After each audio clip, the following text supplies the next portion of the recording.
मेरी तो हिम्मत ही नहीं हो रही है कि मैं अभी वापस से मेंशन में जाऊं।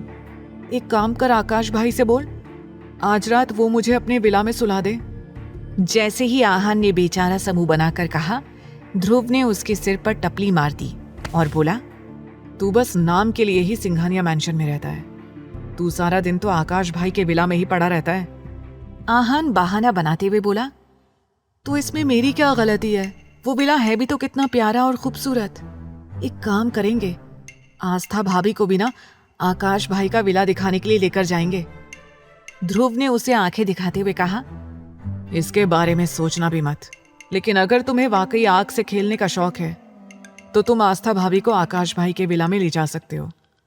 आहान ने जैसे ही आस्था को आकाश के विला ले जाने की बात कही, ध्रुव ने उसे धमकाया, जिसे सुनकर आहान का गला सूखने लगा और वो डरकर बड़बड़ाने लगा, यार मैं अकेला थोड़ी ना जाऊंगा। आस्था भाभी को लेकर तुम भी मेरे साथ चलना। वैसे भी भाई तो खड़ूस हैं और मैं नहीं चाहता कि आस्था जैसी प्यारी भाभी हमारे भाई को छोड़कर चली जाए। इसीलिए मैं चाहता हूं कि हम भाभी का अच्छे से ख्याल रखें। वो लोग भी आपस में बहस करते हुए वहां से आकाश के विला की ओर निकल गए। ध्रुव और सुमित का विला वहां से पास में ही था, लेकिन आकाश के विला में वो चारों काफी ज्यादा कंफर्टेबल महसूस करते थे। वहीं अरमान के साथ एक विला में रहने में उन्हें थोड़ा सा डर भी लगता था, लेकिन दादाजी की वजह से उन्हें वहां जाना पड़ता था। पर अब आस्था भी वहां मौजूद थी, तो उन्हें वहां आने जाने की अब एक और वजह मिल गई थी। वरना पहले तो सिंघानिया मैंशन उन्हें भूत बंगला लगता था। वहीं दूसरी ओर अरमान 1 बजे घर पहुंचा। टाइम देखकर अरमान ने सोचते हुए कहा, मतलब मेरे पास अभी भी आधा घंटा है। मैं फ्रेश हो जाता हूँ, फिर मीटिंग अटेंड करूंगा।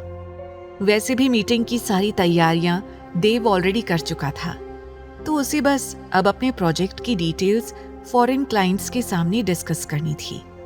इसीलिए अरमान जल्दी ही अपने कमरे में आ गया और जैसे ही वो कमरे में पहुंचा, उसने देखा कि पूरे कमरे की लाइट्स ऑन थी।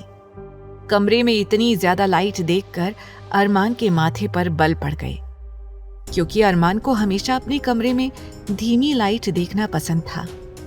ज्यादा लाइट से वो बहुत ज्यादा इरिटेट हो जाता था, लेकिन जैसे ही उसकी नजर आस्था पर पड़ी तो वो शॉक्ड हो गया। आस्था, जो कि उसी पिंक सूट में सो गई थी, उसमें वो बड़ी ही प्यारी और खूबसूरत लग रही थी। तभी अरमान की निगाहें आस्था के ठीक बराबर में रखे हुए खाने पर गई, जो कि ढक कर रखा था। अरमान ये देखकर चौंक गया। वो दिमाग लगाते हुए बोला, मतलब इस लड़की ने इसमें से कुछ भी नहीं खाया है? ये नजारा देखकर अरमान के होंठों पर तिरछी मुस्कुराहट आ गई। वो बोला, तुम्हें क्या लगा तुम इस तरह से खाना पीना छोड़ दोगी तो अरमान सिंघानिया की कैद से आसानी से रिहा हो जाओगी? तो ये तुम्हारी बहुत बड़ी गलतफहमी है मिसेस आस्था अरमान सिंघानिया। अरमान सिंघानिया तुम्हें किसी भी कीमत पर इतनी आसानी से जाने नहीं देगा। अरमान के कानों में प्रियंका की बातें गूंजने लगी, लेकिन उसने ना में अपना सिर हिला दिया और बोला, भले ही प्रियंका से तुम्हारे बारे में ज्यादा कुछ पता न चला हो, लेकिन मुझे पूरी उम्मीद है कि इतनी आसानी से तुम शादी के लिए नहीं मान सकती।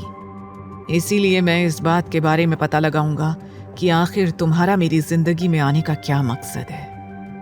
कुछ ना कुछ तो ऐसा है जो अभी भी मुझे मिसिंग लग रहा है, लेकिन मैं सारा सच पता लगा कर रहूंगा। उसके बाद मिस आफत गर्ल, मैं भी देखता हूं कि तुम कैसे अरमान सिंघानिया के कहर से बचती हो।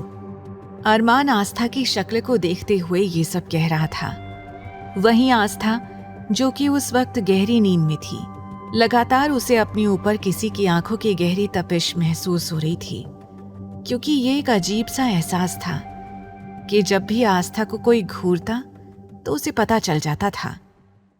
लेकिन वो दवाई खाकर सोई थी तो वो गहरी नींद के नशे में थी, इसीलिए वो अपनी आंखें खोलकर देख नहीं पा रही थी। आगे की कहानी जानने के लिए देखें अगला एपिसोड सिर्फ पॉकेट एफएम के यूट्यूब चैनल पर, और तेरे इश्क में के सारे एपिसोड्स को सुनने के लिए डिस्क्रिप्शन में दी लिंक से डाउनलोड करें पॉकेट एफएम ऐप।